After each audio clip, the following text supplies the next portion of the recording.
آج جو بیت المقدس کا مقام ہے یہ اس وقت شام کا حصہ تھا، اب شام الگ ہو گیا جس کو سیریا کہتے ہیں، اور یہ زمین الگ ہے۔ صحابہ کرام بیت المقدس کے روبرو پہنچے اور حضرت عمر فاروق اعظم رضی اللہ عنہ کو چٹھی لکھی کہ اے امیر المومنین خلیفۃ المسلمین، ہم اس کو فتح کرنے کے ارادے سے یہاں پہنچے ہیں کہ جہاں عیسائیوں کا تسلط اور غلبہ ہے، یہ ارض مقدس ہے، انبیاء کی جائے پیدائش ہے، نبی آخر الزماں صلی اللہ علیہ وسلم نے انبیاء کی اسی مقام پر امامت فرمائی، آپ دعا کیجئے کہ اللہ تعالی ہمیں غلبہ اور نصرت عطا فرمائے۔ حضرت عمر نے جوابی چٹھی روانہ کی، اللہ مسلمانوں کو غالب کرے۔ بیت المقدس کے جو محافظین تھے ان سے مسلمانوں کی جھڑپیں ہوتی رہیں، حتیٰ کہ کبھی چھوٹی اور کبھی بڑی جھڑپ ہوئی۔ ان کے جو بڑے پوپ تھے اور پادری تھے انہوں نے آ کر اعلان کیا کہ یہاں کا محاصرہ کرنے والوں لوٹ جاؤ، تم اس کو کبھی فتح نہیں کر سکتے، اس کو فتح کرنے والے کا نام ہے عمر، اگر تم میں کوئی ہے تو بتاؤ۔ جب صحابہ کرام نے یہ نام سنا تو ان کے دل مچل گئے کہ یہ تو حضرت عمر فاروق اعظم رضی اللہ عنہ کا نام ہے۔ انہوں نے کہا ہاں عمر ہم میں ہی ہیں۔ انہوں نے کہا سامنے لاؤ۔ اب حضرت عمر جو تھے وہ مدینہ میں تھے اور یہ بیت المقدس وہاں سے کئی دن کی مسافت پر ہے۔ بالآخر حضرت عمر کو چٹھی لکھی گئی کہ حضرت یہ تو آپ کا نام لیتے ہیں اور کہتے ہیں بیت المقدس کوئی فتح نہیں کر سکتا سوائے عمر کے، اگر عمر ہے تو لاؤ۔ حضرت عمر کو پتہ چلا کہ معاملہ یہ ہے، آپ نے سارا کار سلطنت موقوف کیا اور وہاں سے بیت المقدس روانہ ہو گئے۔ اب جب بیت المقدس آپ پہنچے، یہ بہت طویل معاملہ ہے جس کو روایتوں کے اندر، اور بالخصوص فتوح الشام نامی کتاب ہے اور اس کے اندر معتبر ترین روایات ہیں، اس کا میں خلاصہ عرض کر رہا ہوں۔ حضرت عمر جب یہاں پہنچے تو صحابہ کرام نے نعرہ تکبیر بلند کیا، ہمیں فتح حاصل ہو جائے گی۔ حضرت عمر رضی اللہ عنہ نے اب ان پادریوں کے سامنے جانا تھا۔ جب آپ جانے لگے تو آپ کو ایک توانا اور تندرست سواری پیش کی گئی، آپ نے منع کر دیا، کہا نہیں، جو عمر کی سواری ہے عمر اسی پہ جائے گا، چاہے وہ نحیف و نظاری کیوں نہ ہو، اس کا زین وہ قیمتی کیوں نہ ہو یا کم قیمت کیوں نہ ہو۔ پھر آپ کو جو اس وقت سپہ سالار تھے انہوں نے حلہ پیش کیا کہ اے امیر المومنین یہ پہنیے، اور عیسائی پادریوں کے روبرو آپ جا رہے ہیں۔ آپ نے کہا اس کو اپنے پاس رکھو، عمر کو جو خدا نے لباس دیا ہے وہ اس میں ہی جائے گا۔ اب یہ سب غیبی باتیں تھیں۔ جب آپ پہنچے عیسائی پادریوں نے دیکھا کہ دور سے وہ شخص کہ کتابوں میں ان کے لکھا ہوا تھا کہ جو یہاں فتح اس کو کرے گا اس کا نام عمر ہوگا، اس کا قد کاٹ یہ ہوگا، اس کا چہرہ ایسا ہوگا، اس کی داڑھی ایسی ہوگی، اس کا رنگ ایسا ہوگا، یہ سب وہ دور سے ملاحظہ کر رہے ہیں۔ جب قریب آ گئے تو ان میں سے ایک پادری نیچے اتر کر آیا اور آ کر ان کے لباس کو دیکھنے لگا۔ جب اس نے دیکھا تو کل تعداد اس نے 17 گنی۔ آپ نے پوچھا کیا کر رہے ہو؟ اس نے کہا ہماری کتاب میں لکھا ہے کہ جو اس کو فتح کرے گا اس کے لباس پہ 17 پیوند ہوں گے، نام عمر ہوگا، سواری یہ ہوگی، قد کاٹ یہ ہوگا، داڑھی ایسی ہوگی، چہرہ ایسا ہوگا۔ آپ کے اندر وہ تمام علامتیں موجود ہیں جو ہم نے اوپر سے دیکھ لی، بس یہ پیوند گننا تھے۔ تو بڑے پادری نے مجھے کہا نیچے جا کر یہ بھی گن لو، میں وہ گننے آیا ہوں۔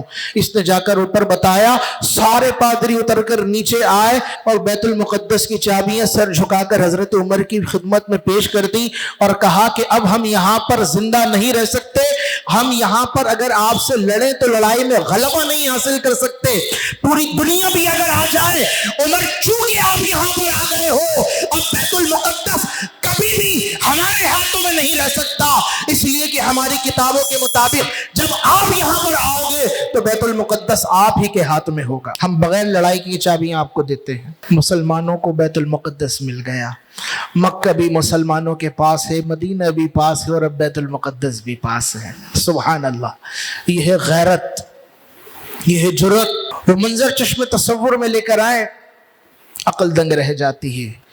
500 سال تک بیت المقدس مسلمانوں کے پاس رہا ہے، حضرت عمر کے زمانہ خلافت سے لے کر 500 سال۔ ان 500 سالوں میں عیسائی ایڑی چوٹی کا زور لگاتے رہے، اور عیسائی پادری